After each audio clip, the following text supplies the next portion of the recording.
Kami lakukan kegiatan ini gabungan dari seluruh siswa-siswi SMA dan SMP yang terutama berada di SMP Negeri 9 Buru, PMR SMA Negeri 2 Buru, PMR SMK Negeri 7, dan PMR SMA 1. Tujuan dari kita lakukan kegiatan ini untuk rasa solidaritas kata orang, untuk saling membantu warga yang kesusahan di Gunung Semeru ini.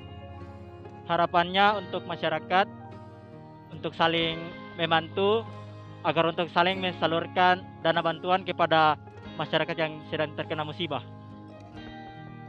Terima kasih sudah nonton. Jangan lupa like, subscribe, dan share ya.